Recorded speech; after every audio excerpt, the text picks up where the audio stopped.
서울장시 하우 여러분 안녕하세요. 어느덧 한 학기를 마무리하게 됐습니다. 코로나19가 참 우리의 만남을 방해하는 바람에 만나지 못했는데요.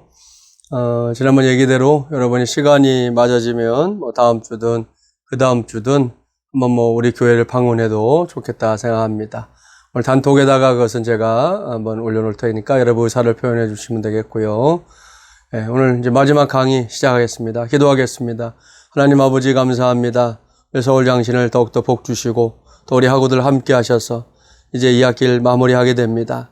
이번 학기 가운데 하나님 어려움이 있었지만 만나지 못했지만 우리가 함께 영상을 통해서 학업을 감당했습니다. 아무쪼록 우리에게 지혜를 주시고 무엇보다 복음을 전하는 이 일을 위해서 최선을 다하는 우리 학우들 되게 하여 주옵시고 저들을 통해 온 땅에 주님의 복음이 증거되는 역사들이 일어나게 하여 주시옵소서. 주님께 오늘도 모든 것 맡기며 예수님의 이름으로 기도하옵나이다. 아멘. 오늘 마지막 강의 진행하겠습니다. 오늘 우리 12강 예배전도라고 우리 되어 있는데요. 교재를 읽어본 분들은 알겠지만 우리 교재가 이제 아무래도 미국의 상황들을 많이 고려하고 썼기 때문에 우리에게 좀 낯선 것들도 있고 또 우리 한국교회 현실하고는 또 조금 덜 맞지 않는 그런 것들이 좀 있어서 부분적으로는 또 제가 필요한 내용들을 좀 더 보태서 하도록 그렇게 진행을 하려고 합니다. 이렇게 여러분 이해하시고 책을 읽었던 사람들은 책의 내용들을 또 상기하면서 같이 학업에 집중해 주시면 좋겠습니다. 오늘 우리가 나눌 내용 말씀드린 대로 예배 전도입니다. 부제를 좀 말씀드리면 하나님의 영광을 복음으로 연결하기 그랬습니다. 예배라고 하는 것이 결국 하나님의 영광을 드러내는 자리다. 혹시 그 미션 퍼스펙티브스라고 하는 그 PSP라고도 불리는 선교 훈련을 혹시 아는 분이 있는지 모르겠는데요. 그 선교 훈련에서 우리의 예배를 가리켜 말하는 핵심이 하나님의 영광입니다. 하나님은 굉장히 열정적인 분이신데 그 열정이 뭐냐? 온 세계가 하나님을 예배하기를 원하시는 그런 날을 꿈꾸는 열정을 갖고 계시다. 하나님의 영광을 드러내는 역사다. 그렇게 기록하고 있는데요. 아무튼 이 예배와 복음을 잘 연결해서 우리가 효과적으로 전도할 수 있는 일들을 만들어 보고자 하는 것이 이제 이번 마지막 과의 핵심입니다. 우리 교재에 그 예화가 하나 나오죠. 자유로운 회중교회 전통 출신인 한 여성이 예전적 예배를 드리는 교회에서 경험한 일을 기록하고 있습니다. 이 여인은 예배하는 시간 내내 할렐루야 연발하면서 또 목사님이 말씀을 전하는데도 우리로 말하면 아멘 이런 것들을 했다는 것이죠. 그랬더니 한 교인이 몸을 돌려서 얘기했다는 거 아닙니까? 실례지만 우리 루터교회에서는 여호와를 찬양하지 않습니다. 여러분, 이게 애들 말로 이게 말입니까? 말방구입니까? 이게 도대체 알 수가 없는 노릇이죠. 근데 아무튼 이런 일들이 오늘날 예배 현장에서도 일어나고 있다는 것을 생각하지 않을 수 없습니다. 그래서 나와 좀 다른 어떤 형태를 수용하지 못하는 우리 한국교도 굉장히 좀 그런 면이 있지요. 고지식한 그야말로 세상 말로 말할 때 아주 극단적인 보수 형태를 가진 교회들은 지금도 그 자기들이 가져왔던 전통 외에는 전혀 인정하지 않는 사실 선교학적으로도 굉장히 문제가 있는 행태인데요. 그런 일들이 오늘날도 벌어지고 있다는 걸 알 수 있습니다. 아무튼 현대 복음주의의 찬양 예배 혁명을 설명하고 있는데요. 무려 2만 5천 개 이상의 교회가 프로젝트를 사용하고 드라마를 포함하고 또 구도자를 위한 혼합 스타일의 예배를 드리고 있는 예배 전쟁의 시대다. 이렇게까지 말하고 있습니다. 사실 프로젝터 이런 것들은 우리에게 원래 익숙하지 않았던 것이죠. 영상 예배라는 것이 도입되기 전에 예배를 한번 생각해 보면 오늘날 우리가 드리는 예배를 그분들이 어떻게 이해할까? 나중에도 얘기 나오겠지만 드럼을 치면 그걸 사탄이 하는 짓이다 라고 생각했던 시절도 있었으니까요. 그런 걸 생각해 보면 오늘날 우리가 드리는 예배의 변화는 굉장히 많은 것이다 라고 말할 수밖에 없는데요. 그야말로 혁명에 해당한다 말할 수 있을 것 같습니다. 근데 아무튼 마틴 루터도 예배에서 음악의 힘을 이해했던 음악의 파워를 생각했던 사람인데요. 나는 신학과 대등한 것으로 음악 외에 동등한 어떤 예술도 없다고 믿고 주장하는 것이 조금도 부끄럽지 않다. 그렇게 말했습니다. 루터 자신이 찬송가에 관심을 갖고 또 작사했던 그런 일들도 우리가 확인할 수 있죠. 그래서 예배에 대한 대부분의 질문은 사실 본질적인 것보다는 스타일을 다루는 경우들이 훨씬 많다. 이건 잘못된 것이죠. 우리가 예배에 대해 질문할 때 본질에 관한 질문을 하고, 그러니까 스타일은 이제 성교적으로 말하면 상황화할 수 있는 부분들인데, 그런 본질보다는 자꾸 겉으로 드러나는 스타일, 형태에 대해서 이야기를 하는 경우들이 훨씬 많다는 거죠. 그러니까 이것은 사실 바람직하진 않다 말할 수 있습니다. 그래서 서론을 좀 이런 내용으로 우리가 이해해 보면서 정리하면서 하나 묻고 싶은 게 있습니다. 우리 열린 예배에 대한 한국교회 평가가 어떠한가? 여러분, 열린 예배 굉장히 역사가 좀 오래됐죠. 제가 이제 신학교 갈 무렵부터만 생각해도 80년대 초반에 우리가 이제 이 일이 진행이 됐는데, 그때부터 벌써 생각해 보세요. 거의 뭐 40년의 세월이 흘렀습니다. 우리가 이제 한국교회 안에서 이 열린 예배라고 하는 형태를 받아들였는데, 원래 나중에 나오지만 열린 예배는 사실 미국에서는 구도자 예배다라고 시작됐던 거죠. 예수 믿지 않는 사람들을 대상으로 시작했던 예배가 우리 한국교회에서는 열린 예배라고 소개가 되면서, 그 당시에 여러분 아시는 리고렌 목사님의 세들백 교회, 또 비라이베스 목사님의 윌로우 크릭 교회 같은 교회들이 한국교회에 소개되면서 그들이 이제 구도자 예배를 드렸던 것이 열린 예배라는 표현으로 우리 한국에 소개가 된 것이죠. 저는 처음부터 이 말이 좀 마음에 안 들었는데요. 여러분, 예배가 열렸다 닫혔다 누가 결정하는 것입니까? 예배는 하나님이 결정하시는 것인데, 우리 편에서 전통적인 예배는 닫힌 예배다, 또 이 구도자 예배를 구성하면서 여러 가지 좀 개방적인 일들을 한다고 해서 열린 예배다 이렇게 말하는 것이 과연 합당한가, 이런 의문이 하나 있고요. 또 아무튼 한 40여 년의 세월이 흘렀는데, 그 열린 예배를 하고 나서 열린 예배 전과 훨씬 좋아진 것이 있는가, 더 나아진 것이 있는가? 이게 이제 얼마 전부터 예배학자들 안에서 나오는 반성인데요. 사실 그렇지 못하다는 거죠. 실제로 우리 한국교회를 봐도 당장 뭐 숫자적인 내용만 봐도 40년 전의 한국교회와 지금 한국교회는 다르다는 거죠. 우리가 그 인구 비율로 봤을 때 지금 우리 기독교 복음화율은 오히려 그때보다 못하다 하는 것을 확인할 수 있지 않습니까? 그런 점에서 열린 예배가 뭐 한국교회에 굉장히 혁혁한 무슨 공을 끼친 것처럼 생각하는 것은 사실 바람직하지 않다, 제대로 된 것이 아니다, 그렇게 말할 수 있습니다. 그래서 이 부분에 대해서도 이제 여러분 중에 혹시 예배학에 관심이 있는 학우들이 있다면 좀 관심 가지고 연구하고 또 살펴보는 것도 중요하겠다 생각합니다. 아무튼 이건 이제 서론적인 의미에서 여러분에게 좀 말씀을 드려봤고요. 자, 성경적인 예배 한번 들어가 보겠습니다. 예배에 대한 히브리어, 이 샤크는 몸을 엎드리는 것을 의미합니다. 우리말하고 굉장히 비슷하죠. 우리의 예배라고 우리 한자를 쓸 때, 예의를 갖추어서 하는 절을 가리키는 것이죠. 그러니까 몸을 엎드리는 거, 우리는 숙이는 거, 혹은 완전히 넙죽 엎드리는 형태를 말하는데, 그게 예배 아닙니까? 히브리어로 그런 뜻을 가지고 있다는 것이죠. 신약 성경에 여러 가지 용어들이 더 많은데, 라트레우오는 하나님 숭배를 강조하는 것에 방점이 찍혀 있고요. 프로스쿠네오라고 하는 말은 충성, 하나님께 충성을 초점에 맞추는 건데, 무엇을 향해 키스하는다, 이런 의미가 있습니다. 그러니까 하나님과 함께 얼마나 깊은 이 교제가 이루어지는 것인가.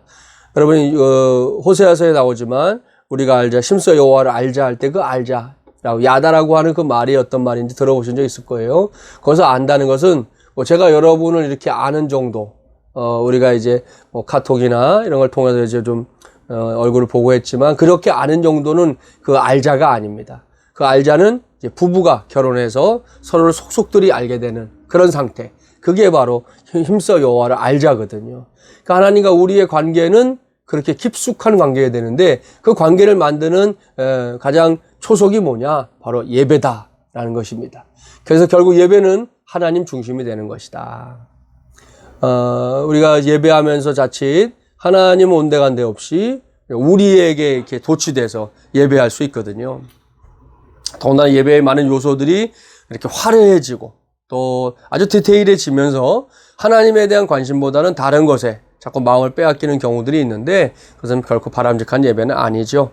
결국 예배는 하나님 중심으로 드려지는 것이어야 되고, 하나님을 위해서, 하나님을 향해서 드려지는 것이 예배다 말할 수 있습니다. 그래서 교회에서 우리는 하는 많은 것이 더 위대한 목적에 도달하기 위한 수단이라는 거, 교회에서 우리가 하는 많은 것들이 더 위대한 목적에 도달하기 위한 수단이라는 것을 우리가 기억하고, 예배를 통해서 하나님의 영광이라고 하는 목적에 반드시 우리는 도달해야 된다 말할 수 있겠습니다. 고대 히브리인들의 예배는 역사 속에서의 하나님의 활동, 특히 그의 백성들에게 자신을 나타내기 위한 하나님의 주도권의 근거였다. 그래서 히브리 사람들은 결국 하나님에게 집중했던 그런 예배자들이었다는 걸 알 수 있습니다. 그야말로 앉으나서나 하나님 생각, 그것이 타당한 말이 될 텐데요. 이것은 우리도 정말 배워야 될 점이다 생각합니다. 그래서 우리의 삶 속에서 하나님이 어떻게 활동하시는지, 또 그 백성들에게 자신을 나타냈던 하나님의 일들을 기억해내는 것, 예배 가운데 우리가 해야 될 일이다 생각합니다. 궁극적으로 예배를 위한 정교한 과정은 장막과 성전을 통해서 발전시켰다. 아시죠? 처음엔 장막기에도 여호수아 시대, 모세 시대죠. 그 시대, 이 광야 시대에는 어쨌든 장막, 이 텐트가 결국은 예배의 처소였는데, 그것이 이제 솔로몬 시대에 와서 성전으로 바뀌게 된 거 우리가 알고 있습니다. 그래서 이 예배의 과정들이 그 성전, 성막의 역사를 통해서도 이루어져 간 것을 우리가 확인할 수 있습니다. 오늘날 교회들은 사실은 이제 그런 의미에서 이 교회를 예배당과 구분할 필요는 있습니다. 우리가 예배하는 처소는 예배당이지 교회는 아니라는 거 다시 한번 강조하고요. 자, 하나님의 백성들은 그들의 의식에서 하나님과의 진정한 관계를 맺는데 자주 실패했습니다. 이게 구약의 시대의 백성들이죠.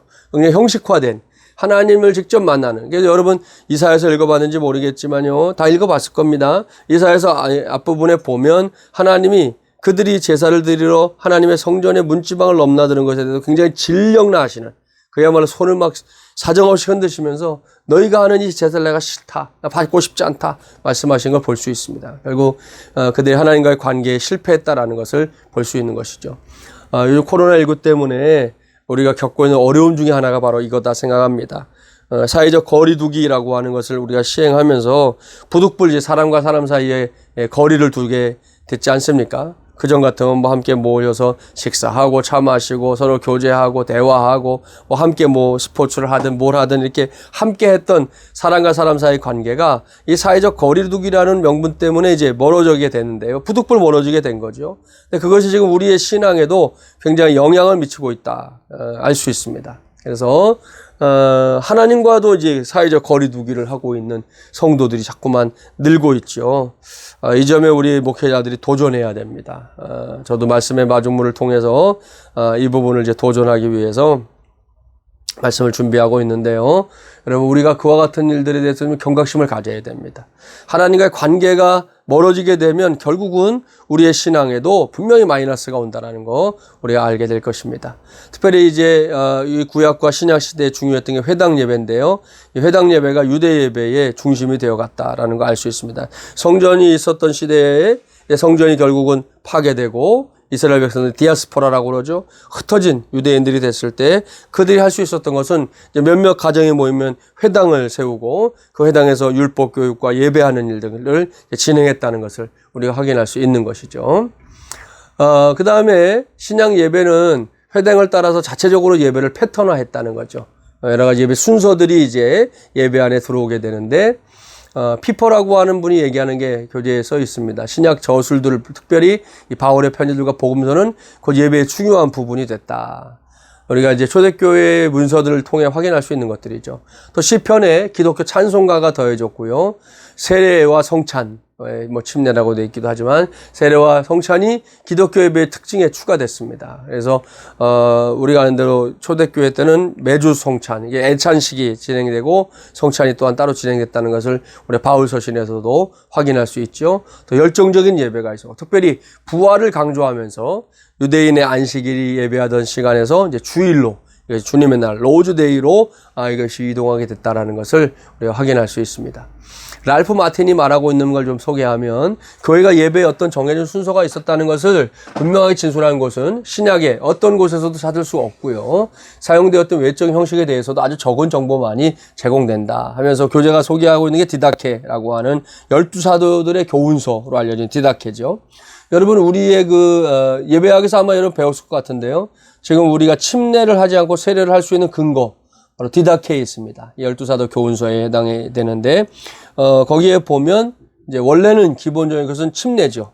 물에 깊이 잠궈서 그에게 세례를 베풀어야 되는데, 몇몇 경우들에 의해서 예배가 있다. 디다케에 쓰고 있습니다. 예를 들어서 환자들. 물속에 들어갈 수 없는 환자도 있지 않습니까? 그런 사람들도 세례를 받아야 될 때 침례할 수 없으니까 물을 뿌리는 이 세례로 대행했다라는 걸 알 수 있고요. 또 하나, 또 물이 어디나 있는 건 아니지 않습니까? 지금 도시에도 우리가 뭐 한강에 가서 하지 않는 한은 사실 뭔가 이렇게 침례할 수 있는 곳이 없지요. 그래서 이제 침례탕 같은 걸 만들기도 하지만 저는 개인적으로 이제 나중에 교회가 건물을 좀 준비하게 되면 침례탕을 하나 만들려고 하거든요. 뭐 장로교 목사가 침례 주지 말라는 법은 없으니까요. 아무튼 그런 침례할 수 있는 곳이 없을 때, 그럴 때는 이제 물을 뿌려서 세례하는 것이 가하다 하는 그런 성경에 대한 해석, 그것이 이제 12사도 교훈서인 디다케에 있습니다. 디다케를 보면 이제 예배와 관련된 그런 정보들을 우리가 확인할 수 있다라는 거죠. 자, 예배 형태가 신약에서는 규정되지 않았지만 예배의 본질은 특별히 부활하신 주님을 축하한다는 것을 의미한다.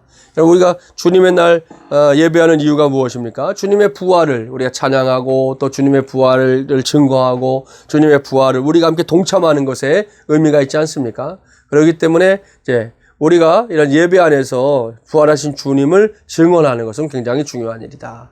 그래서 마치 복음 전도가 필요 없는 복음 전도가 변함없는 메시지와 변하는 방법 사이에서 적절한 긴장을 유지하는 것처럼 예배 역시 예배의 한 형태를 규정하기 위한 유혹을 피하고요. 성경의 초점에 주의를 기울여야 한다.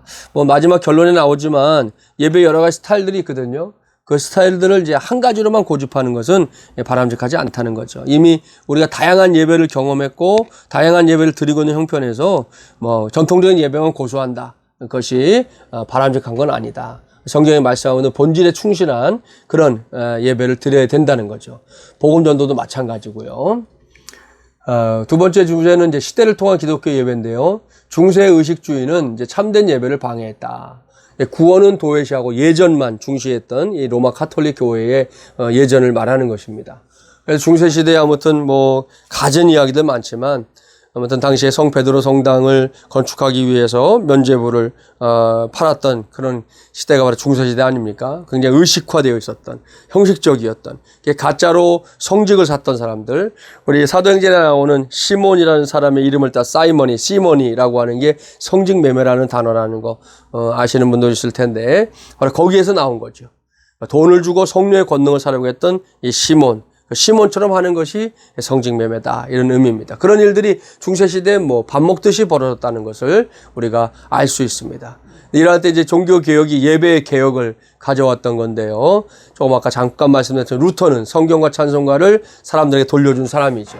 예, 그래서 이것이 사제들의 전유물이 되지 않도록 성도들에게 돌려준 사람들이고 그의 가사에 대해서는 극단적인 평가가 존재하긴 합니다. 아주 뭐 좋게 평가하는 사람도 있지만 카톨릭 측에서는 루터가 아무튼 이 찬송에 있어서도 아주 바닥이었다 하는 이런 주장을 하는 사람들도 있거든요. 뭐 우리는 이제 같은 종교개혁 입장에서 루터가 하려고 했던 그런 시도는 굉장히 중요하다.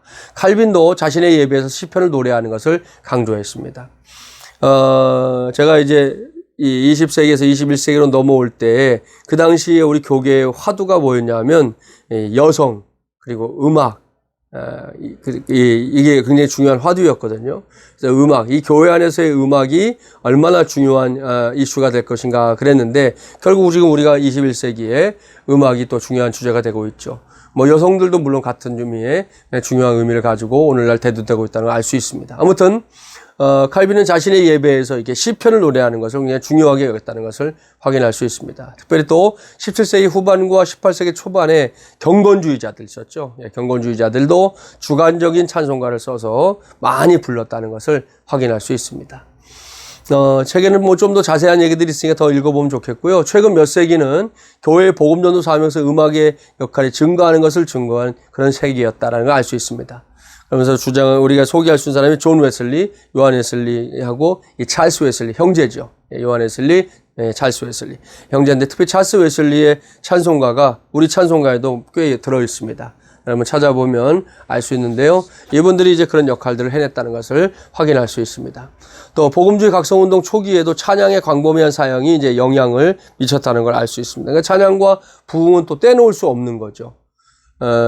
저도 이제 목회 우리 개척을 하면서 주일 오후 예배를 삼중주로 드리는 예배 이렇게 이름을 졌는데요. 삼중주가 다른 것이 아니라 말씀, 그러니까 먼저 찬양, 말씀, 그리고 기도 세 가지를 그 예배 안에서 하는 겁니다. 그래서 삼중주라고 표현했는데 그런 것처럼 우리가 이 복음주의 운동과 더불어 이 찬양은 굉장히 큰 힘을 발휘하는 기회가 됐다는 걸 알 수 있습니다. 찰스 피니 아시죠? 부흥사였던 찰스 피니는 부흥 찬양을 필요로 했던 사람으로 알려져 있고요. 또 진정한 음악 복음 전도자가 있습니다. D.L. 무디와 함께 팀으로 일했던 아이라 생키라고 하는 이 찬양 사역자죠. 오늘로 말하면 찬양 사역자인데 찬양하면서 복음을 전하는 일에 무디 목사님과 함께 협력했던 사람입니다. 이 아이라 생키의 그 소리가 감사하게도 남아 있어요. 그래서 그것을 한번 여러분과 함께 나누려고 하는데요. 한번 들어보시죠. A shelter in the time of storm, sung by Irish Sankey for the Bigelow and Main Company, New York and Chicago.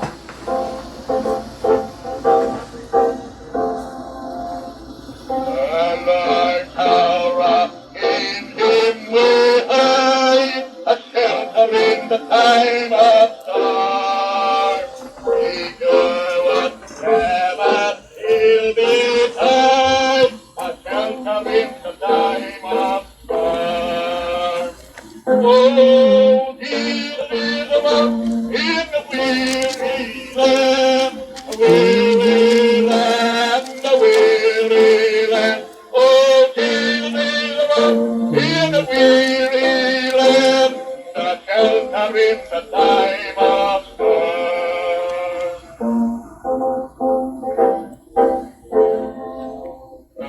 Day by day, defends my mind, a shelter in the time of storm.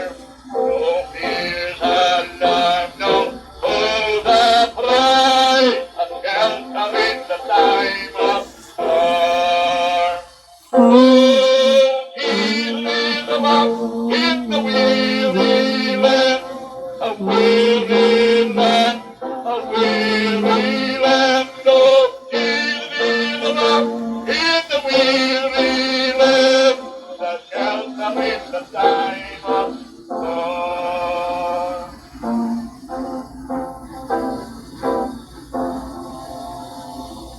Oh, receive I know refuge dear, a shelter in the time of storm. Be thou our help ever near, a shelter in the time of storm. Oh, Jesus is above in the weary land, a weary land, a weary land. Oh, Jesus is above in the weary land, a shelter in the time of storm.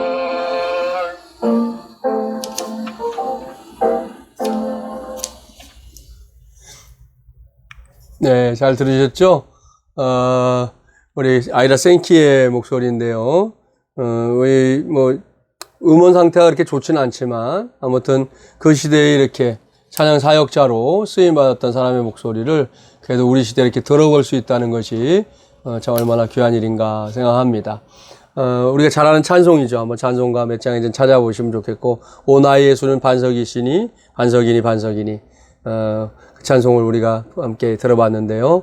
이런 일들을 아무튼 그 당시 사람들이 했다는 거 우리가 기억해야 되겠습니다.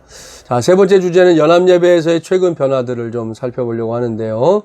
연합예배라고 하니까 저희 교회도 목장들이, 그러니까 우린 구역이라고 하는 목장이라고 하는데, 목장들이 모여서 하는 연합예배, 혹은 또 이제 교육부서나 이런 함께하는 연합예배, 이런 의미로 생각하는데, 그런 것이 아니라 이제 특별히 교회들이 함께 운동적인 차원, 운동을 일으키는 무브먼트 차원에서 했던 연합예배를 얘기하는데, 대표적인 게 예수운동입니다. 교재가 예수운동 얘기를 많이 쓰고 있는데 1960년대에 일어난 이 예수운동은 예수혁명이라고도 불렸는데요. 반체제적인 히피 아시죠? 히피. 미국의 히피들 정말 옷을 하도 참 희한하게 입고 다녀서, 그리고 굉장히 자유분방하고 또 장발들도 많았고요. 그러니까 외모적인 면에서도 일상적이지 않은 사람들, 그런 사람들 안에 나타나는 기독교의 주요 요소 혹은 기독교회 안에서 히피적인 요소들을 이제 예수운동이라고 말합니다. 이 운동에 참가하는 사람들 지저스 피플 혹은 지저스 프릭이라고 불렸다 하고 전해지고 있는데요. 이 예수 운동은 긍정적으로는 그리스도와의 관계를 강조하는 이제 경험적이고 복음적인 운동이었다는 거죠. 근데 부정적으로는 제도적인 교회에 대한 반대 운동이었다. 시피라고 하는 것 자체가 이제 당시의 그 질서에 좀 반하는 반항적인 그런 이미지 아닙니까? 결국 예수 운동이 그 제도화된 교회에 대한 이제 극렬적인 반대 운동을 했던 사람들이라는 걸 알 수 있습니다. 이들에 의해서 이제 기타나 또 전자 키보드, 드럼 같은 대중음악과 관련된 악기들이 이제 교회 속으로 유입이 됩니다. 아까 잠깐 했었죠. 우리나라의 경우에도 드럼을 사탄적인 것으로 이해했었죠. 제가 중학교 3학년 때 교회를 갔는데 그 당시에도 이제 뭐 드럼을 친다든지 예배 시간에 뭐 기타를 치는 이런 것들이 용인이 안 됐죠. 별도의 시간들, 수련회 같을 때는 그런 것들이 가능했지만, 장로교 안에서는 이 드럼 이런 게 지금처럼 치는 그런 시대가 그게 오래 안 됐습니다. 그런 것들이 아무튼 이 예수 운동을 통해서 교회 안에 들어온 것들이다라는 걸 알 수 있습니다. 특히 지난 세기 동안 그 예배를 강조한 음악과 이 복음 전도 예배를 위해 기획된 음악 사이에 구별이 생기게 됐는데요. 여기에 있어서 우리가 생각할 게 뭐냐. 예배에 대한 진정한 이해를 논하지 않고 동시대의 필요를 충족시키는 것에 초점을 맞춘 예배라는 결과를 낳은 이 예수운동의 경험 중심의 합창단과 은사운동이 여기에 더해지게 됐다는 것이죠. 그래서 좀 더 예배에 대한 진지한 논의, 무엇보다 이 예배가 핵심이 정말 뭔지, 성경이 말하는 것이 뭔지, 이런 것을 좀 더 초점을 맞춰야 되는데, 좀 시대적인 필요에 의해서 이렇게 여러 가지 것들이 예배 안으로 이렇게 들어오게 됐다라는 것을 우리가 알게 됩니다. 그래서 이 시간에는 이제 네 번째 주제, 성경과 역사로부터 집어낸 예배의 의미라는 제목을 한번 살펴보면요. 자, 우리는 우리가 행한 모든 것 안에서 신학의 중요한 역할, 특히 예배와 교회 성장을 긍정해야 된다. 그랬습니다. 그러니까 신학이 중요함에도 불구하고 그 역할을 강조하지 않는 게 오늘날의 교회라는 것이죠. 제가 한창 교회 다닐 때 처음에 이제 교회 가서 얼마 안 있을 때만 해도 성경 공부 많이 시켰고요. 또 교리에 대해서 공부하는 때도 많이 있었는데, 최근 한국 교회를 보면 염려스러울 정도로 성경 공부도 많이 줄어들었고, 성경 공부 반들은 개설돼 있죠. 근데 참여하는 사람들이 굉장히 많이 줄어들었고, 교리는 더군다나 이렇게 따로 가르치는 일이 없는 것 같아요. 제가 수요일마다 성경 공부 인도하고 있는데 수요 성경 공부 때 저희가 재작년인가요? 교리 연구를 1년 동안 한 적이 있습니다. 이 교리 공부를 해보면 좀 딱딱한 면도 있지만 그러나 우리가 알아둬야 될 거. 특별히 요즘과 같이 이단인들이 판을 치고 또 세상에 많은 그 거센 세파가 교회를 향해 달려오는 이때에 교인들이 이 교리에 대한 이해가 없다면 사실은 다 패배할 겁니다. 넘어지고 말 겁니다. 저는 개인적으로 내년 2021년도 주일 설교를 교리 설교로 해야 되겠다. 지금 그런 마음으로 준비 중에 있거든요. 여러분들도 한번 그런 데에 좀 관심을 가지고 우리가 교회 안에서 지금 교육을 어떻게 하고 어느 정도 하고 있는가 하면 반성할 게 너무 많다는 거죠. 신학적인 바탕이 없는 신앙은 결국 잘못 갈 수밖에 없는 것이 현실이거든요. 그런 일을 생각할 때 저와 여러분이 좀 더 신학도로서 그리고 신학을 공부한 사람으로서 교회 안에서 신학의 역할을 제대로 세워가는 것이 매우 중요하겠다 생각합니다. 교회에서 비교인들이 찾고 있는 것은 핵심적인 것은 특정 예배 스타일이 아니라는 거죠. 특별한 교리적인 믿음이라는 걸 우리가 잊지 말아야 됩니다. 그러니까 예수 믿지 않는 사람들이 교회 와서 여러분 무슨 음악적인 완성도를 원할까요? 화려한 조명 이런 거 원할까요? 그런 것은 교회 밖에 넘칩니다. 교회 밖에 사실은 더 잘하죠. 예전에는 교회가 잘하는 게 있었는데요. 지금은 교회가 하는 것들 대부분이 세상이 훨씬 더 잘합니다. 그러면 우리가 세상과 비교할 때 우리가 가장 잘할 수 있는 게 뭡니까? 여러분 예배하는 거 우리가 훨씬 잘할 수 있죠. 기도하는 거 우리가 훨씬 잘할 수 있죠. 하나님 말씀 성경을 잘 이해하고 성경을 잘 전하는 거 우리가 할 수 있는 거 아니겠습니까? 그러니까 우리가 자꾸 세상과 비슷한 것으로 승부를 거는 것은 바람직하지 않다. 예수 믿지 않는 사람들도 교회를 찾아올 때는요, 교회가 말씀하려고 하는 핵심 메시지, 구원에 대해서 관심이 있어서 오는 것이지, 그저 어중이 떠중이로 온다 할지라도 그들 속에 우리가 복음을 전해야 진짜 필요로 하는 것들을 해낼 수 있다는 것을 기억해야 되겠습니다. 그래서 정말 우리 예수 믿지 않는 사람들이 교회 와서 원하는 게 다른 게 아니라는 거예요. 그들의 영혼에도 하나님의 말씀 들려지기를 원한다는 것을 우리가 깨달아야 될 것입니다. 근데 대부분의 교회들이 너무 소극적이어서 예배 경험을 통해 하나님을 영화롭게 하는 것이나 새신자들 통해 열매를 거두는 것에 대해서 별 관심이 없다는 거예요. 요즘 같으면 그냥 관리형 교회, 유지형 교회 이런 것들이 많은 것이죠. 뭐 어느 정도 하고 나면 더 이상 새가족에 대한 관심도 없고 또 예배를 통해 더 깊은 은혜에 들어요. 굉장히 매너리즘에 빠져버리는 오늘날의 교회. 저도 이제 한 8년쯤 되니까 그런 부분에 대해서 경계하는 마음이 생깁니다. 우리 성도들에게 지금의 상황에 그냥 젖어들게 거기에 멈추게 하면 안 되겠다 하는 생각을 많이 하게 되는데요. 그런 일들을 이제 오늘날 교회들이 좀 스스로 문제의식화하는 일이 필요하다 생각합니다. 그래서 우리는 주된 삶의 목적이 하나님께 영광을 돌리는 것이라는 것을 반드시 상기해야 됩니다. 아까도 설명드렸지만 하나님은 하나님 영광 받길 원하십니다. 그게 하나님의 열정입니다.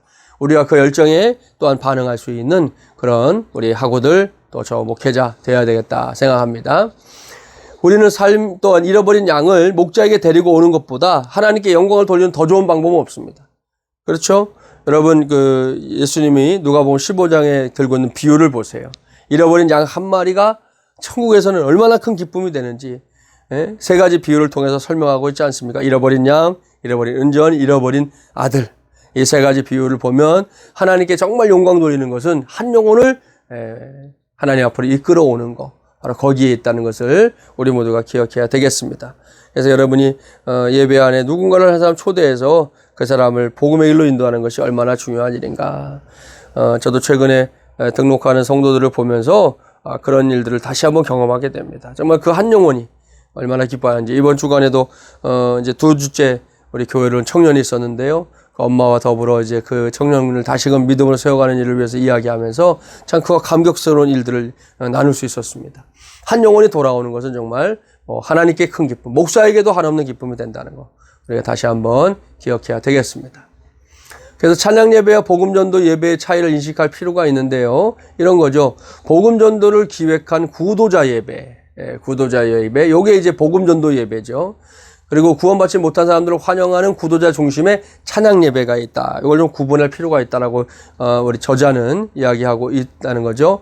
예배 인도자 토미 쿰주의 이야기가 있습니다. 예배를 통해서 이 사람이 회심한 그런 사람인데요. 참된 예배 속에는 이성으로 이해할 수 없는 계속적인 영적인 동력이 있다. 그래서 예배를 통해 회심하고 지금은 또 예배 사역자로서 쓰임받고 있는 사람, 이 토미 쿰주라고 하는 사람의 이야기를 저자가 소개하고 있습니다. 그래서 우리는 예배에서 자신의 경험을 축하하는 것이 아니라 아까도 말씀드린 것처럼 부활하신 주님을 축하하는 그 축하에 적절한 관심을 기울여야 된다. 자, 이걸 축하하는 이유가 뭐겠습니까? 우리 주님께는 영광이 되고 또 그 자리에 온 사람들에게는 예수 그리스도의 십자가 부활의 복음이 자리 잡아서 그들도 결국 생명의 길로 인도하는 일이 된다는 것이죠. 그러니까 우리가 이 점에 있어서 많은 고민을 좀 해야 될 필요가 있다 생각해요. 그래서 메시지도 그렇고 혹은 때로는 예배의 어떤 형식들도 그렇고 이런 일들을 좀 이렇게 만들어가는 건 굉장히 중요합니다. 저 같은 경우는 이제 특별히 그 고난주간, 매년 고난주간 수요일 저녁을 순환절 예배다 하는 예배로 이렇게 이름을 지어서 항상 이제 목회자들에게 그 일을 맡깁니다. 제가 직접 진행하지는 않고요. 기본 소스만 주고 매년 이제 예배를 좀 여러 가지 모양으로 이렇게 구성을 해보는데요. 어떤 때는 드라마 형식으로 하는 적도 있고, 어떤 십자가 행진을 통해서 하기도 하고, 어떤 때는 영상을 통해서 하기도 하고, 어떤 때는 또 직접 우리가 십자가에 자신을 못 박는 어떤 행위들을 함으로써 하기도 하고, 올해도 이제 그렇게 해봤는데요. 아무튼 이런 것들이 결국은 그 예배를 통해서 예배자들에게 하나님에게 집중하게 하는, 예수 그리스도께 집중하게 하는 그런 효과들을 가져온다는 거죠. 그래서 우리의 예배가 바로 예수 그리스도를 더욱더 부각시키고 드러나게 하는 그런 예배가 되는 데에 저와 여러분이 관심을 기울여야 된다 말씀드릴 수 있습니다. 그리고 교재에 굉장히 재미난 통계가 나오죠. 복음전도라는 교회 중에서 가장 많은 수가 전통적 교회라는 겁니다. 전통적 교회. 우리 거꾸로 좀 현대적인 예배를 드리는 교회일 것 같지만 아니요. 전통적인 예배를 드리는 교회가 훨씬 복음 전도하는데 힘쓰고 있다. 44.4%. 두 번째 이제 혼합된 예배 형식을 따르는 교회들 31.2%. 현대적이고 구도자적인 교회는 세 번째 21.3%에 해당한다는 거죠. 또 의외죠. 예. 근데 요거는 이제 모르긴 몰라도 전통적인 교회들이 훨씬 더 숫자가 많기 때문일 수도 있습니다. 근데 아무튼 오히려 이런 교회들이 예배를 통해서 복음 전도하는 일에도 더 관심을 갖는다. 구도자 예배를 하는 교회들이 있긴 하지만 그런 교회들은 이제 대표적인 교회들을 제외하고 여기 뭐 제일 큰 교회 있지 않습니까? 뭐 세들백 교회, 윌로우 크릭 교회가 이제 구도자 예배는 더 유명한데요. 그런 교회들은 이제 오히려 숫자적으로 보면 좀 적은 프로테지에 해당한다는 것이죠. 우리는 새로운 음악과 지속적인 노래 사이에 건강한 균형을 유지해야 된다. 이게 뭡니까? CCM, 새로운 CCM과 오래된 찬송가, 그것이 함께 균형을 유지할 필요가 있다는 거죠. 저도 지금 주일 낮예배 시간에 찬송가만 부르진 않습니다. CCM도 함께 부릅니다. 예배 시작하는 찬송과 마지막 찬송은 CCM으로 하고 있고요. 예배 안에서 이제 부르는 찬송은 이제 우리 찬송가를 사용하고 있습니다. 또 저희 교회 찬양 인도자들에게도 제가 항상 얘기하죠. CCM만 하면 안 된다. 또 찬송가만 하지 말아라. 잘 균형 있게 하라고 의도적으로 지시하는데요. 그게 필요합니다. 예배에 참여해서 찬양을 부르는 사람들이 여러 계층이기 때문에 어느 한쪽에만 치우치게 되는 건 바람직하지 않죠. 요즘 청소년들에게 한번 여러분 혹시 다니는 교회 청소년 물어보세요. 찬송가 모르는 친구들 많습니다. CCM은 그래도 좀 아는데 찬송가 모르는 친구는 너무 많죠. 이건 바람직하진 않죠. 그래서 이 균형을 잘 유지하라고 하는 이 저자의 당부는 우리가 귀를 기울여야 할 대목이다 생각합니다. 그래서 오늘 교재에도 여러 가지 예배 스타일이 나오는데요. 예전적인 예배, 전통적인 예배, 또 부흥사가 인도하는 그 현대적인 예배, 구도자 예배, 혼합된 예배를 이렇게 구분하고 있습니다. 그래서 이런 여러 가지 예배 형태들을 참고해서 제 생각은 그렇습니다. 하여튼 우리가 드리는 예배 현장에서 필요로 하는 것들을 잘 접목해 나가는 거. 아까 시작하면서도 말씀드렸지만 한 가지 예배를 막 고집하는 것이 오늘날의 방법이 될 수는 없다는 거죠. 그래서 뭐 제 생각 같아서는 저는 이제 1, 2, 3부 주일날 드리고 있는데 1, 2, 3부 예배도 일부는 좀 더 전통적인 예배가 돼도 되겠죠. 그때는 이제 벌써 참여하는 사람들 자체가 굉장히 좀 보수적인 사람들이 많이 참여하거든요. 뭐 또 2부도 뭐 비슷할 수 있지만 3부 같은 경우는 좀 더 열린 예배. 그래서 저희는 이제 예배 전 찬송을 하는 시간을 한 15분 정도 갖거든요. 그래서 충분히 찬송한 다음에 11시 정시가 되면 이제 예배의 부름으로 예배를 시작하게 됩니다. 그래서 이런 여러 가지 형태의 예배들을 여러분의 목회 현장이나 여러분의 사역 현장, 또 여러분의 부서면 부서의 현장에다가 잘 접목해서 해나가는 게 필요하다는 거죠. 그리고 이런 다양한 변화들이 예배에 참여하는 성도들에게도 예배에 대한 매너리즘에 빠지지 않게 하는 도움을 주는 일이 된다는 것입니다. 그래서 이것도 여러분이 좀 많이 머리를 맞대고 구상을 해보는 게 좋겠다. 저도 늘 이렇게 예배에 대한 고민을 많이 하거든요. 어떤 예배를 드릴까? 또 성도들에게 예배 가운데 어떤 것을 경험하게 할까? 이것이 이제 담임 목사로서 굉장히 고민거리거든요. 여러분들도 이런 일에 좀 관심을 가져주면 좋겠습니다. 5번째 주제로 가볼까요? 열린 예배와 복음 전도 그랬습니다. 자, 예배는 누구를 기쁘게 합니까? 하나님을 기쁘게 하는 것이죠. 회중을 기쁘게 하는 게 목적이 아닙니다. 회중은 잘 참여해서 예배자로서 하나님께 예배하게 만드는 거고요. 우리는 하나님을 기쁘시게 하는 예배라는 것을 사람들에게 끊임없이 가르쳐야 합니다. 저는 예배와 관련해서 좀 그래서 잔소리를 많이 합니다. 교회에서. 성도들에게 예배 시간에 설교를 통해서도 그렇고, 평소에도 그렇고, 아무튼 저 뭐 예배 드리지 않고 봉사한다? 인정 안 합니다. 차라리 하지 말라고 그럽니다. 그런 봉사는 필요 없다고 그럽니다. 하나님께 예배하는 것도 없이 봉사한다고요? 누굴 위해서 하는 겁니까? 자기 만족 아니겠어요?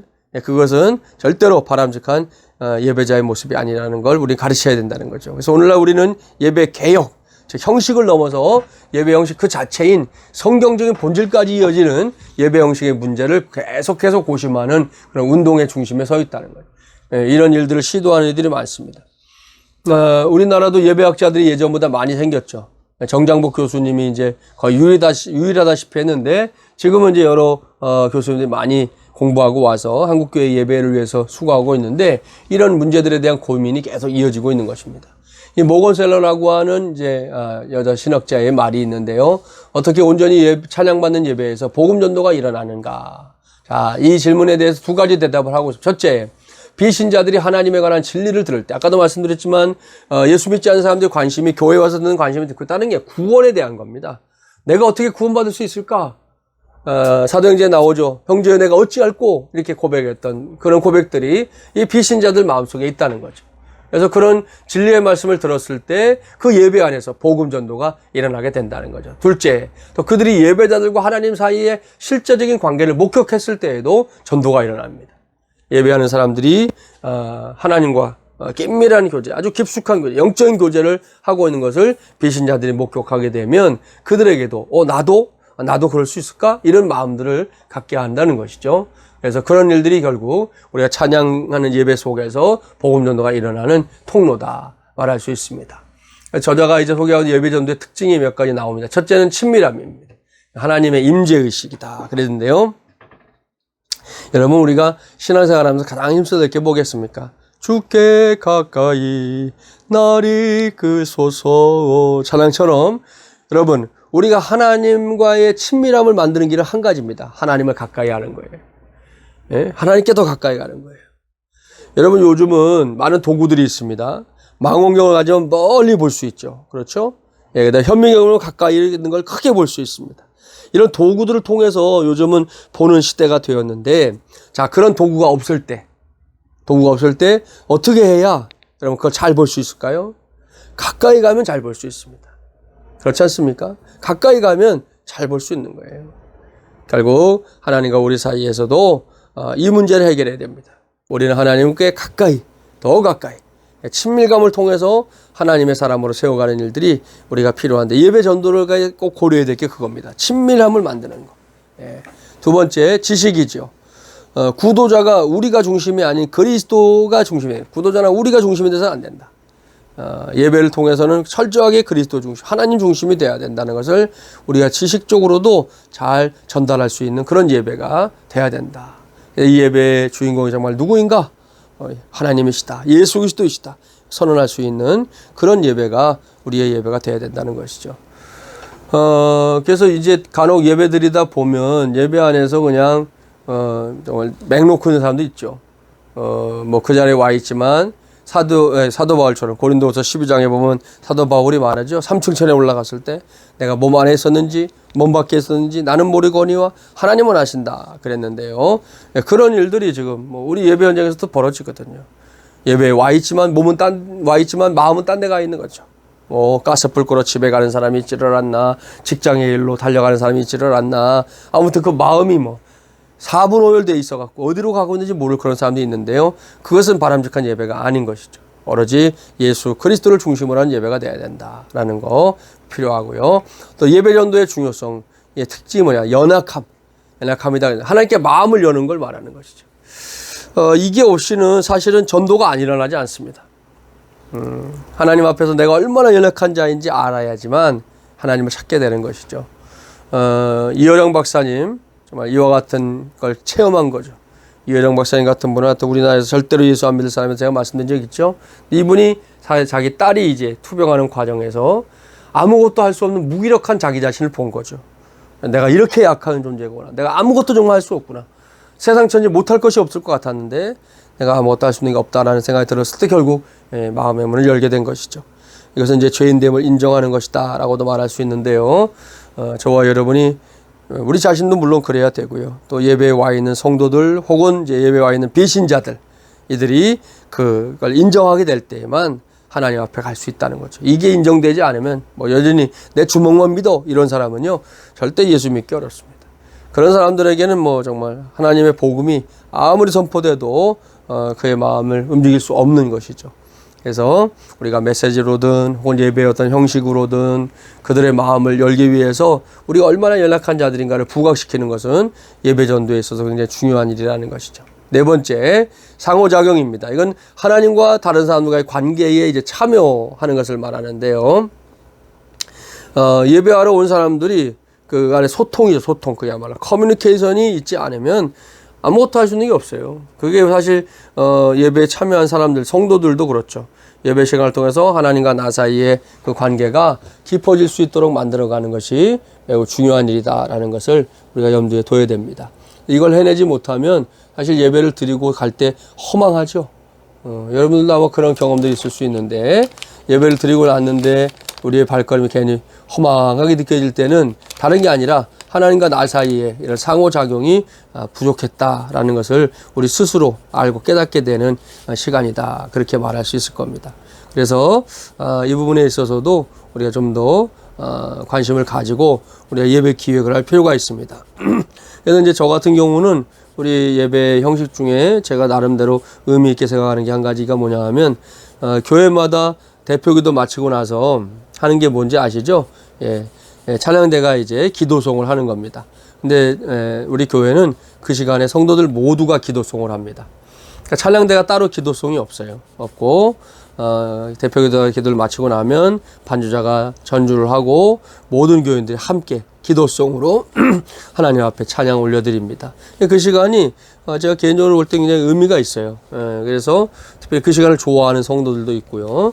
또 처음 온 그 외부인들 같은 경우는 그 시간을 또 되게 이렇게 호감 있어 하는 것을 많이 목격한 적이 있습니다. 결국 사람은 이게 상호작용하는 게 있을 때가 이제 보람된 거거든요. 일방적으로 뭔가를 듣고 알아야 되는 그런 처지가 아니라 오히려 내가 함께 그 시간에 참여해서 뭔가 역할을 할 수 있을 때 사람이 기뻐할 수 있는데요. 그런 일들이 우리가 예배 현장에서 특히 예배 전도 가운데도 있어야 될 일이다 말할 수 있습니다. 그래서 이제 적용을 좀 보면요. 모건셀러가 말하는 예배 전도를 안내하기 위한 5가지 키가 있습니다. 첫째는 뭐 말 그대로 예배하는 거죠. 예배가 돼야죠. 예배가 다른 것이 돼서는 안 된다는 거죠. 예배하는 자리는 반드시 예배하는 자리가 돼야 된다. 오늘 말씀드린 것처럼 성경적인 예배의 의미, 하나님 중심으로 또 하나님께 영광 돌리는 것으로 하나님께 집중하는 것으로 드려지는 예배가 되지 않으면 뭐 예배 전도라는 것은 말할 수가 없는 거죠. 먼저 예배가 예배다워져야 된다는 거. 그래서 제가 우리 교회에서도 종종 물어보는 거지만요. 여러분도 한번 물어볼게요. 여러분, 좋은 예배가 좋은 예배자를 만드는 겁니까? 좋은 예배자가 좋은 예배를 만드는 것입니까?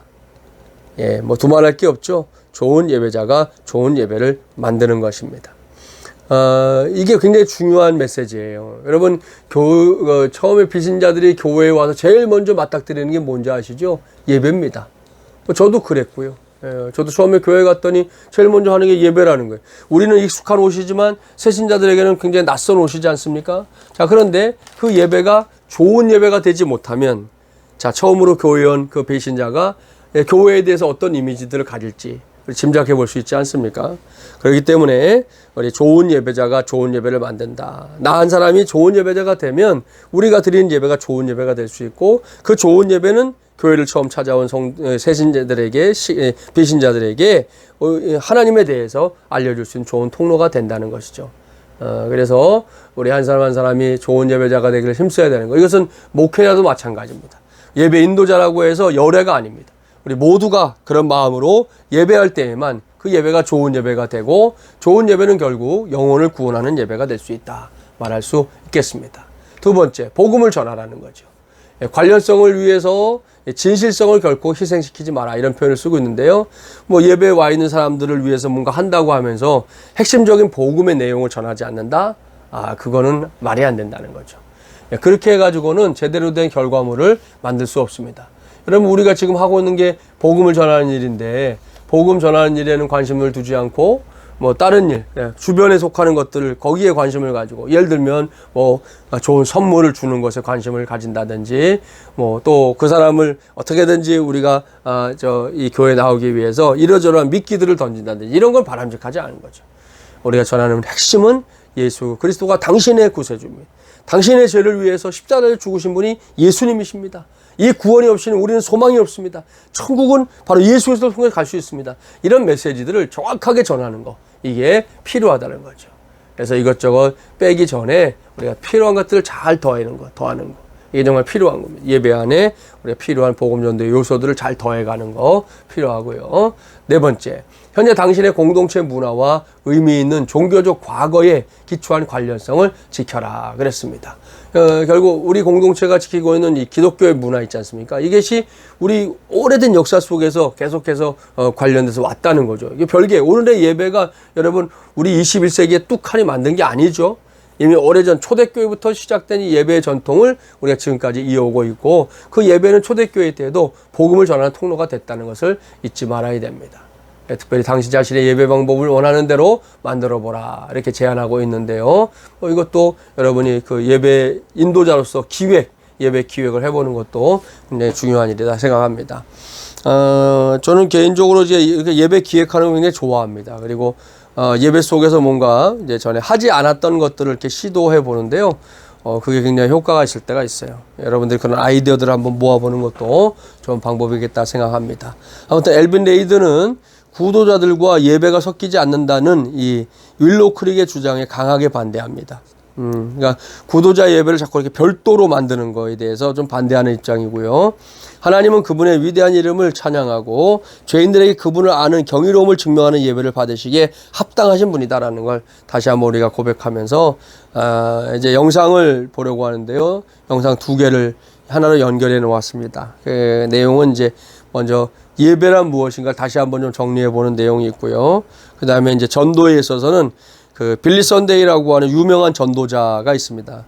그가 사역했던 일들을 한번 좀 들여다보면서 저와 여러분도 좀 이런 전도에 대한 꿈을 좀 갖게 되는 그런 시간이 되었으면 합니다. 아무튼 우리가 지난 한 학기 동안 열심히 정말 달려왔는데요.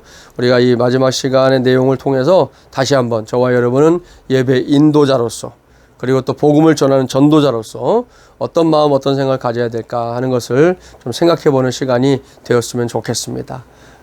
우리 영상을 이어서 보도록 하겠습니다.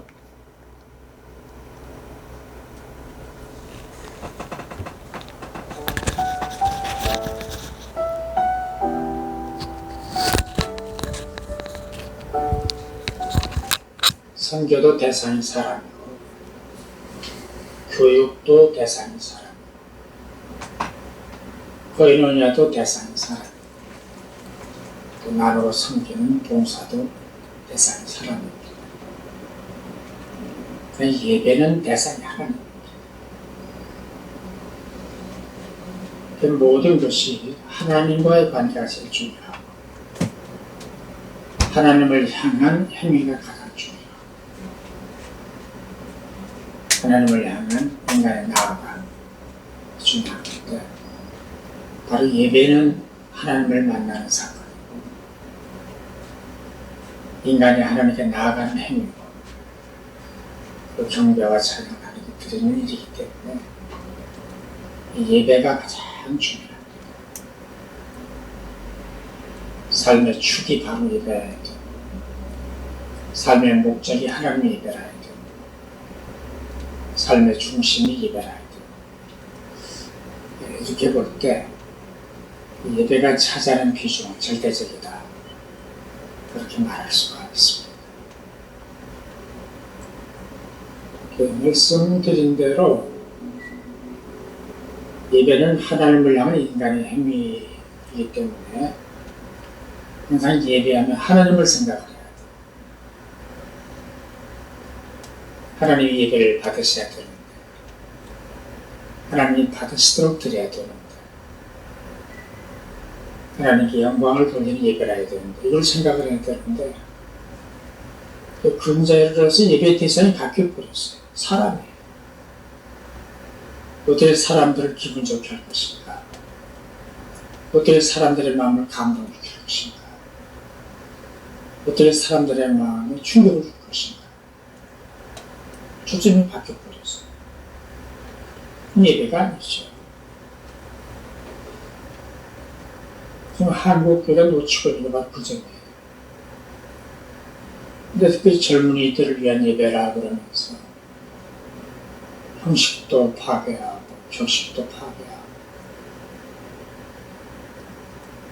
그러면서 하나님이 어떻게 생각하시고 하나님이 어떻게 보시고 하나님이 어떻게 예배를 받으시는가에 관심이 별로 없고 어떻게 사람들의 관심을 쓸어놓을 것인가 그 중심이 사람이에요. 예배는 바람직한 예배의 자세도 아니고 예배의 본질도 아니다. 그런 생각을 합니다. 목회자는 예배 인도자이기도 하지만 예배자입니다. 본인 자신 예배를 드려야 돼요. 이 예배 임하는 자세가 예배자로 임해야지 예배를 인도한다. 사회자다. 철저한 예배자. 예배의 본질에서 벗어나지 않는 예배자가 될 때 다른 예배가 될 수 있는 겁니다.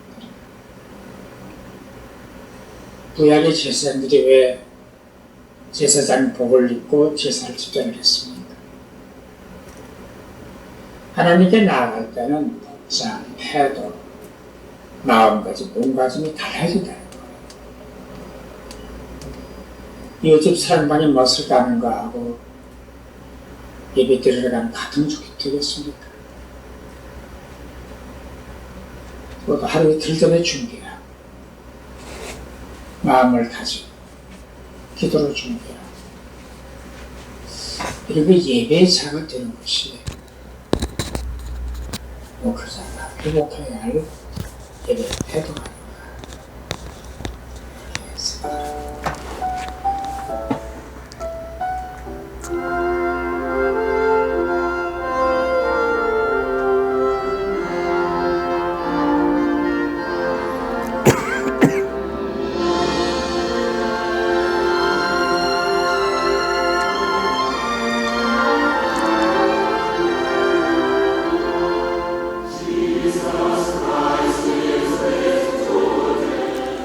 세기 초 도시 성장과 급속한 사회 변화, 이에 따른 사회개혁운동, 그리고 제1차 세계대전과 경제공황, 유럽 이민자들의 급속한 증가 등으로 미국은 많은 혼란 속에 잠겨 있었습니다. 그로 인해 각종 사회 문제와 범죄들이 만연해갔고 특히 술 문제가 가장 심각했습니다. 당시 미 전역에는 21만 8천 개의 술집이 있었는데 이는 150m마다 술집이 하나씩 있는 셈이었습니다. 매일 500만 명의 남자와 여자, 젊은이들이 술집에 드나들며 술에 빠졌고 급빈자의 80%, 사회범죄의 82%, 성인범죄의 90%가 술에 의해 발생했습니다. 정신장애아의 75%가 알코올 중독 부모에 의해 태어났으며 이들로 인한 가정폭력, 아동학대도 심각해졌습니다. 매년 5만 건 이상의 살인사건이 술집에서 발생했고 1912년 미국 정부와 주정부의 주세 수입은 1억 3,400만 달러였지만 빈민, 고아, 범죄 문제로 인해 정부가 지출한 돈은 6억 달러나 되어 주세 수입보다 훨씬 더 많은 돈이 술로 인한 사회 문제에 투입되었다고 합니다. 이런 어렵고 암울한 시대 상황 속에서 사람들은 희망 없이 살아가고 있었습니다. 그러나 하나님은 그들에게 소망의 빛을 비춰주셨습니다. Congress has passed a law putting $2 in tax on whiskey, and they expect to realize $300 million. That means that the American people have got to buy and drink 150 million gallons a year. They have put $5 a barrel tax on beer. That means the people have got to buy and drink 32 million barrels of beer a year. Oh, America didn't need repeal, she needed repentance. She didn't need rum, she needed righteousness. We don't need Jags, we need Jesus. We don't need more Glock, we need more of God. 하나님은 빌리선 대회를 통해 미 전 지역에 엄청난 회개와 각성의 부흥운동을 일으키셨습니다. 수많은 알코올 중독자들을 비롯하여 90만 명이 넘는 사람들이 하나님 앞으로 돌아왔습니다. 그들은 개인의 죄를 회개할 뿐만 아니라 나라를 위해 애통의 눈물을 흘리며 기도했습니다. 이로써 놀라운 사회 변화들이 일어났는데 1912년 펜실베니아주의 집회를 통해 그해 200여 개의 술집들이 문을 닫았고 사회 범죄율도 낮아졌습니다. 나아가 1919년에는 미국 영토 내에서 알코올 제조, 판매, 유통, 수출입을 금지한다는 금주법이 통과되는 놀라운 역사가 일어났습니다. 그것은 바로 하나님께서 행하신 기적이었습니다. 오늘도 하나님은 우리를 통해 기적을 일으키기 원하십니다. 네. 잘 보셨죠? 예배에 대해서 다시 한번 생각하는 계기가 되었으면 하고요. 우리 박종서 목사님의 당부처럼 우리 목회자들이 먼저 예배자가 되는 거 죄송합니다. 우리가 하나님 앞에서 정말 충실한 예배자가 될 때 우리 예배 현장에도 하나님이 행하시는 일들이 일어나게 될 거다 생각하고요. 또 하나 빌리 선데이 전도자처럼 하나님의 복음을 들고 세상의 물결 앞에 굴하지 않는, 오늘날 세상에 참 많은 일들로 우리 예수 믿는 사람들을 도리어 어렵게 하고, 여러분 아시는지 모르겠지만 20대 국회가 시작됐지만 이 국회가 지금 슬금슬금 다시금 하려고 하는 게 차별금지법이거든요. 동성애자들을 인정하거나 하는 이런 모든 것들에 대한 금지법들이 만들어지면 앞으로 우리 목회 현장이 어려워질 수 있습니다. 우리가 좀 기도가 많이 필요한 때임을 다시 한번 생각해 주시고, 저와 여러분이 이 시대에 하나님 허락하신 파수꾼으로서의 역할을 감당해내는, 무엇보다 한 생명을 구원하기 위해서 했었던 빌리 선데이처럼 우리도 정말 이 시대에 필요한 복음 전도자가 되는 저와 여러분, 우리 서울장신이 되기를 바랍니다. 그동안 수고 많이 하셨고요. 먼저 말씀드리는 것처럼 다음 주까지 우리 과제와 소논문 보내주기 바랍니다. 이미 써서 보낸 분들도 있는데 모든 분들이 성적 내는데 어려움이 없게끔 잘 도와주시기 바랍니다. 기도하겠습니다. 하나님 아버지 감사합니다. 한 학기 동안 전도학을 우리 학우들과 함께 나누었습니다. 오늘 이제 마지막 시간 가르사오니 앞으로 우리가 더 잘 준비된 전도자가 돼서 이 땅 위에 예수 그리스도의 생명의 복음을 전하여 많은 사람들 구원의 길로 인도하는 우리 모두가 되게 하여 주시옵소서. 우리 학우들의 앞길을 인도하시고 우리 학교 위에도 복을 주시기 원하옵고 예수님의 이름으로 기도하옵나이다. 아멘. 수고했습니다. 여러분 꼭 만나게 되기 바랍니다. 감사합니다.